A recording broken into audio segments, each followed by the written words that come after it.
suggest we go say hi to Xiangling first.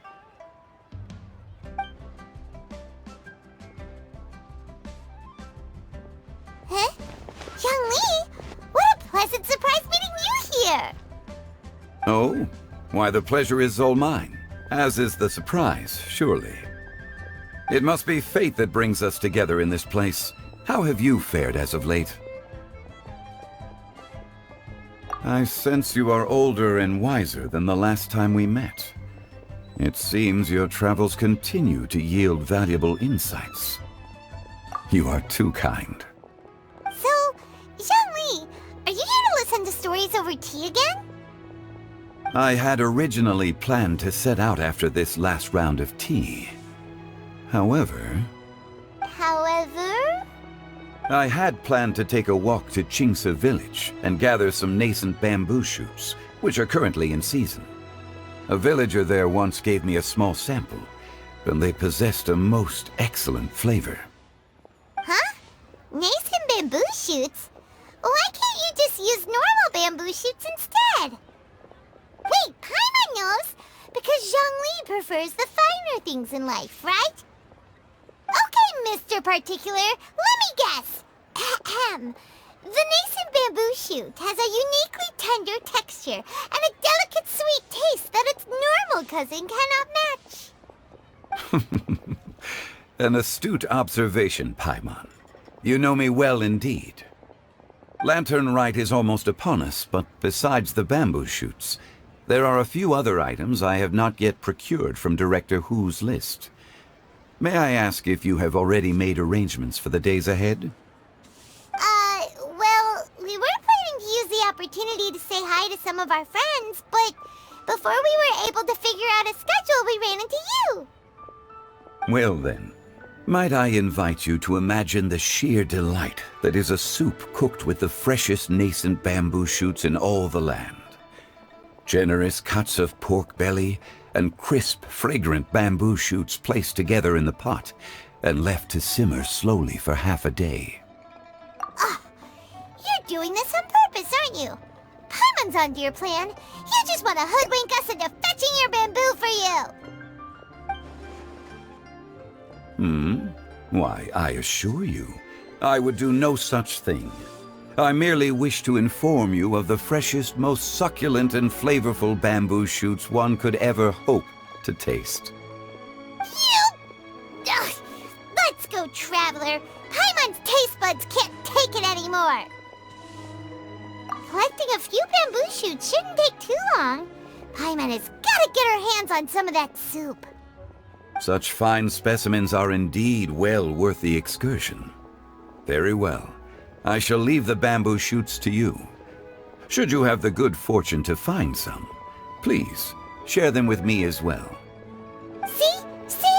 Paimon knew he was just bamboozling us. However, there is no need to rush. The streets of Lille will be bustling with visitors and filled with all manner of celebrations during the festive period. By all means, go wherever your interests lead you.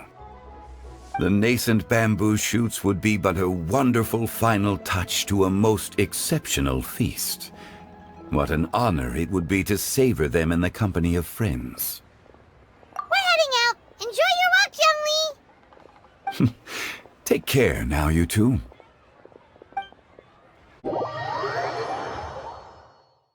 Bamboo shoot, nascent bamboo shoot. Oh, this one's only just sprouted, and it looks super fresh. Paimon thinks this is the one. These should be enough. Let's head back.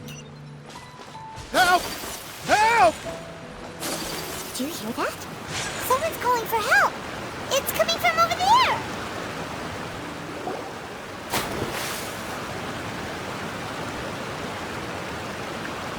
Are you okay?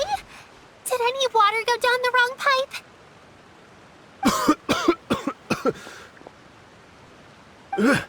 I think I'm okay now. Thank you so much. That was scary. Well, at least you're all right. All thanks to your savior here. Oh, a little girl? Greetings, everyone. My name is Yaoyao. It's a pleasure to make your acquaintance. Whoa, she's so well-mannered. My name's Paimon, and this is the Traveler. I'm Dvorak, a musician from Fontaine. I came through Stone Gate intending to head towards Liyue Harbor, but then I became captivated by the beautiful scenery, and before long, I was completely lost.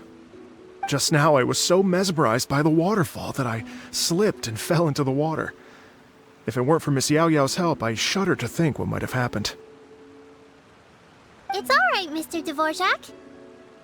The splashing around the bottom of the waterfall means the stone path is always wet and slippy. You definitely have to be careful. Next time you're exploring an unfamiliar environment, try to focus on what's right in front of you. Don't let your mind wander. As long as you watch your step, accidents like this won't happen anymore. Yes, ma'am.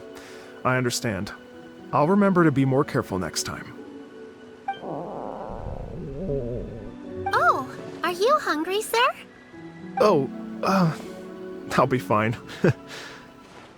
Please, sir, it's quite all right. I was born and raised here in Liyue. It's only natural for me to extend my hospitality to any guests who are passing through. I expect you still have quite a long journey ahead of you. It's very important to keep your energy levels up. I still have some lotus flower crisps left in my backpack. Why don't we split them between the four of us? Aw, what a thoughtful kid! She even has some for Paimon! You're welcome.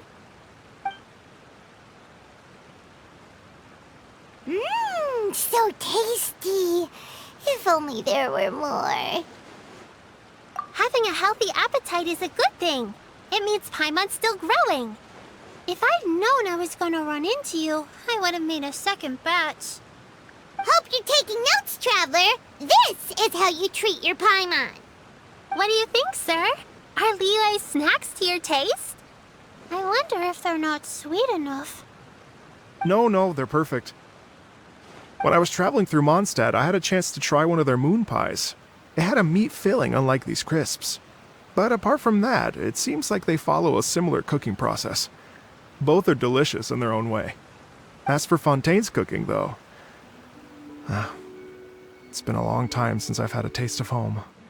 Sounds like you spend a lot of time on the road, huh? I do.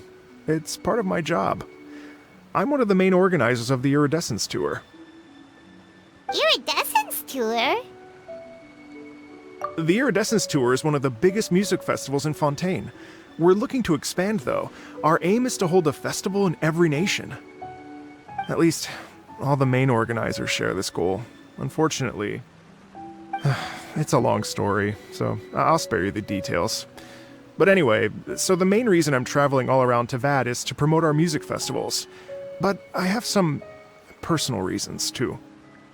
Well, what are they? Just tell us already. Let me see. Well, to explain it in full, I'd have to start with a story from my ancestors. I don't want to take up too much of your time. Oh, I love listening to stories. We want to hear it too. Okay, then I'll start from the beginning. The story goes that my ancestor, who was also a traveler, once slipped and fell into a lake during his travels. As he was sinking and gasping for breath, he heard a wondrous tune in the air. They say it was the most beautiful, moving melody he had ever heard. Even in that life and death moment, the ethereal music seized his full attention and almost made him forget the fact that he was drowning.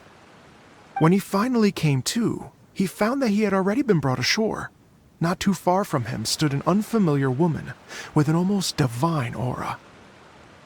Once she saw that he was no longer in danger, she left without a word. My ancestor tried to run after her to give his thanks, but although a mere dozen paces separated them, no matter how quickly he gave chase, he drew no closer and remained a dozen paces behind.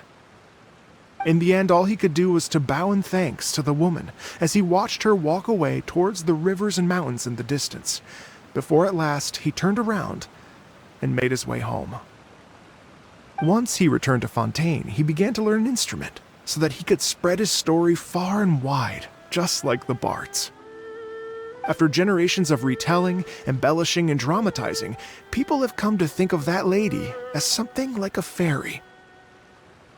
The story's become something of a local legend in Fontaine. It's called The Lady Overlooking the Lake. People now say that if you go down to the lakeside and play an instrument, so long as you play a pleasing melody, you will hear a fairy lady who is hiding out of sight, playing along with you. Wow! Well, yes. As it stands now, it's become a touch too romantic and detached from reality. But I understand the original story and its historical grounding better than anyone else. I wanted to find out the truth of this tale, so I decided to retrace my ancestors' steps and search for that lady's modern-day descendants. Of course, there's no way of knowing where my ancestor fell into the lake all those years ago, so I always knew that the search would be akin to looking for a needle in a haystack. I've spent many years on the road now, and I'm nowhere near as fit as I was in my youth. The wish that I've spent half my life chasing after has now become something of an obsession. Well, I haven't lived half of my life yet, but still, I understand how you must feel. Paimon too! It's like... imagine if you saved the center of a lotus flower crisp, which is the best part, by the way, because you wanted to eat it another day. But then suddenly, sploosh! It falls into the water, never to be seen again! Paimon would definitely remember that for the rest of her life. There's no need to feel sorry for me. I've made some progress over the years. For example, I've concluded that the story must have taken place in Liyue. Oh, so you finally found a lead? Yes, in fact, that's an intriguing story in and of itself. I'd always known that Mondstadt is the city of song and freedom, but more recently, I heard that the Animo Archon returned to Mondstadt for a festival in the fall, and learned that he himself is a patron deity of music. So I prayed for the Animo Archon's guidance in the Mondstadt Cathedral, and as soon as I set foot back outside the front gate, I noticed a cluster of leaves being blown in the wind further and further west, towards Stone Gate. A friendly local told me that this meant the wind was guiding me in the direction of Liyue, so I followed their advice and made my way here. Right? You get it. I knew I'd find someone that agrees with me eventually. Are you sure? It sounds a bit too much like one of those fake legends told by those treasure hoarder guys to scam gullible grannies from Jingsa Village. Rex Lapis has returned to the world. Just give me some incense and a little more towards the travel fees, and I will pass your gift on to the Lord of Geo and ask him to keep you and your family safe and well. And so on and so on. Don't worry, Yaoyao. We have a lot of experience with deciphering omens and stuff. And anyway, you only got scammed if you handed over Mora, right? Actually, to express my gratitude, I did spend rather a lot of more on several bottles of fine wine, which I left at the statues of the Seven along the way. Oh dear. Well, how about this, ladies and gentlemen? Why don't I bring you all to Yujing Terrace to see Miss Ganyu? I don't know very many people, so I can't help you out much. But Miss Ganyu and the Qixing know just about everything. If you've been scammed, they'll help you get your Mora back. And if the wind was telling the truth, and you want to keep looking for that lady's family, they'll be the best people to ask. But you've already helped me so much. Well, I was going to take some new medicinal herbs and plants I picked to Miss Ganyu anyway, so it's no trouble at all. You know what? It's been a minute since we saw Ganyu too.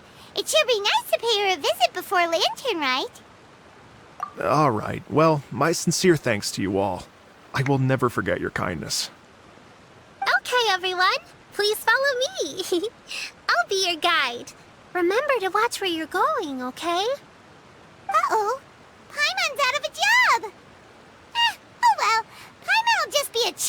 instead.